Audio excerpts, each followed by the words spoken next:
I was ethnically cleansed from Middlesex in 1965, and they made me a Londoner. Fortunately, my mother was bred and born in Everton, which, as you know, is the capital of Liverpool. And I then moved northwards. I was educated in Birkenhead. I was very fortunate. My first job actually was in London. I worked for Radio Luxembourg out of Mayfair. I then, in Birkenhead, worked in the docks, which were then active, developing, whatever. And I was educated at Birkenhead 10.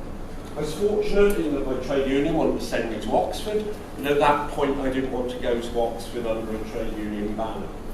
So maybe I've always been a bit independent in some ways, and I actually started campaigning to go into Europe on Lord Street on a wooden box with a number of others who were youth a number of years ago, so I'm very old now. Where I'm coming from, I think, is I'm interested in where we're going as a country, where society is going as a country. I enjoyed very much briefing farmers over the last, ahead of the referendum, as an independent person, and occasionally I was invited into dinners, and you know what those are like, and sort of, you know, there is also an age gap there as well, I think, between those who are more inventive about where they're going. I want to have a quick look, if I can get my slides up, at some of the international stuff. My background these days is I'm very fortunate in that, coming out one set of slides, maybe I'll go into that. Whoa. See if I can get some up. If not,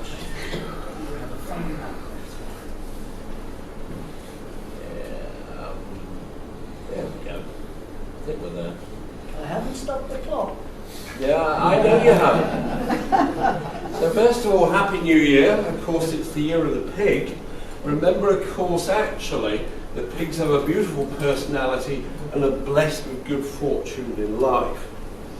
I tend to take from a lot of my leads, of course, Marco Polo, who I see as being very much a person who travelled the world, opened up markets.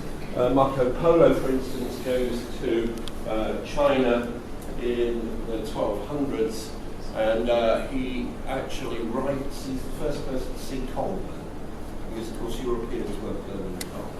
So he actually sees energy and in the south. And of course, we're still finding out bits about him. Did he exist? Didn't he? I speak and speak, but the listener retains only the words he is expecting. It is not the voice that commands the story, it is the ear. Interesting, of course, because of course it's the first great travel-on. I'm going to talk about leadership, demographics, and mercifully the end. Remember, of course, the world has been changing. So if you think in China you have by 2025 just over 200 cities of 1 million people, whilst in Europe it will be about 30. Remember also the size of the middle class as well is now well over 500 million in China. Remember, the other thing is the spend power, so probably the leading tourists in the world are now Chinese. And I think it is the world's largest tourist market. Remember that Asia has been growing and the resources can transfer there. You have to have a part of it. You have to treat it differently because by and large it's dynamically starting to shape the world. And certainly if one looks at logistically and Belt Road Initiative and really its access into other states. So the country has rejuvenated. Remember 1820 it was the world's largest economy. Probably in another year it will be back there. I think the other thing from me is really, the world's different. Russia, of course, the economy is in relative decline. But of course, Putin is actually projecting it as much more powerful than it actually is. So we're seeing a changing world, I think. And Russia is the 11th largest economy in the world. It's dwarfed by the US and China. China's per capita approaches Russia, and China's GDP is growing 3 times faster than Russia's. And Russia is more immediate, and probably its military abilities to sort of fund are in decline. So we're seeing major change, I think, structurally. The other thing is just look at investment. This is Chinese investment, really worldwide going on. So that's South America, that's Arabia, Middle East, North Africa, North America. A lot of people think, well, it's only going to be Asia. But in fact, actually, the largest investment, probably per capita, is South America. So you're starting to see, if you like, a true superpower. And this is what expenditures on: 33% of transport, 33% energy, then 11% metals, into real estate, ag, other bits and pieces. And that's really probably the emerging next world leading dominant state. So, you know, there's still a debate whether it's past the US now or not. Our knowledge is, of course, less. Brexit.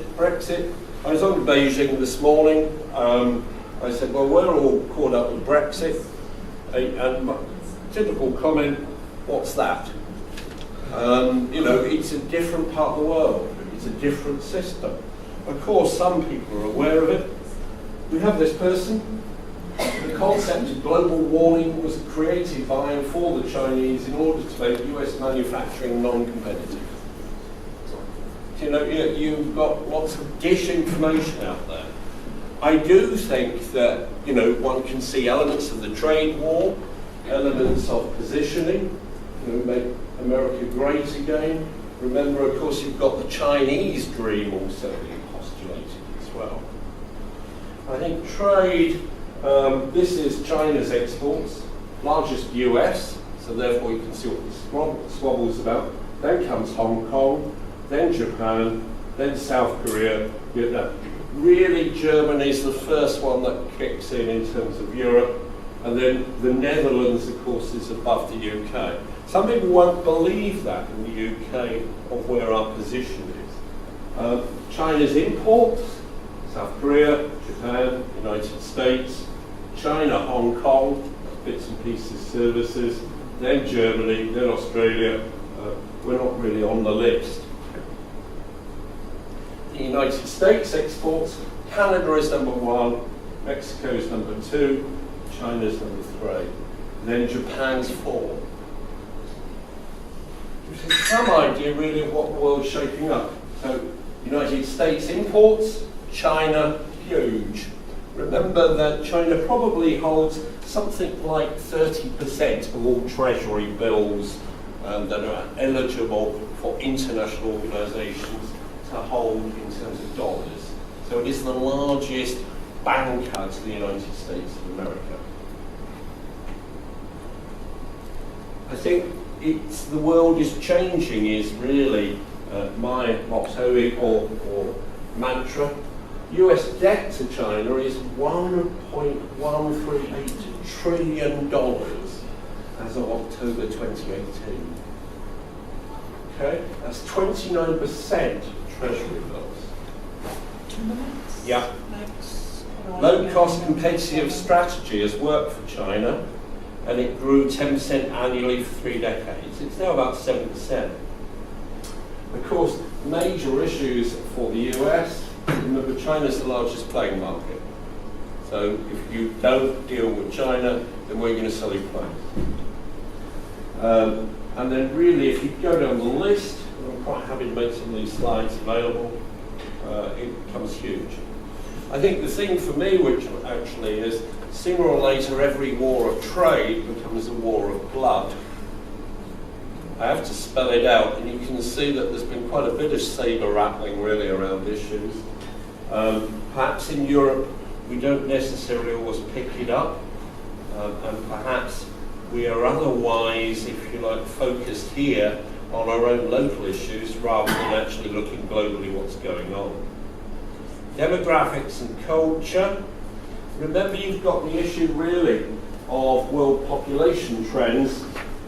One of the things is, if you look at, say, Cheshire, 22% of the population now over 65. Therefore, how do you actually support, that's just a nearby example, but if you go down to Eastbourne, it'll be 40%. So start thinking about that, but other countries are ageing faster. China is, because of the one-child policy. Japan clearly is, and so it's time to look at AI. I think the other issue is labour markets, development, skills, how we keep skills going. That's going to be probably our largest challenge. You can see if you look at the projection there, really the Earth hits its plateau and then starts really peaking in terms of population. Sorry, let me just flick that one on. Yeah. This is fertility rates. China's 1.6. France is the highest European. 2.43 is India. Remember, a lot of Africa is also booming, but the death rate is very high. China's dependency ratio. This is age as it rolls through, plus, if you like, the issue of sort of the young coming through. And you can see it becomes, this is the elderly becoming more and more dependent on a smaller and smaller young pool. Because effectively, remember, you didn't have the children. It makes it more dramatic, more stark. I just sum up by saying you cannot escape the responsibility of tomorrow by avoiding it today. I think the difficulty for many people is they're very concentrated on their own backyard and what's going on, and sometimes they're not really looking ahead at the real challenges. I think that they're fascinating as ever. Change can be a positive thing, and I think that sort of it's a question of having a forward-looking strategy at a time when I think, to be blunt, we've been spending far too much time looking inside. I think we need to get out and play, as my mother would say. Thank you.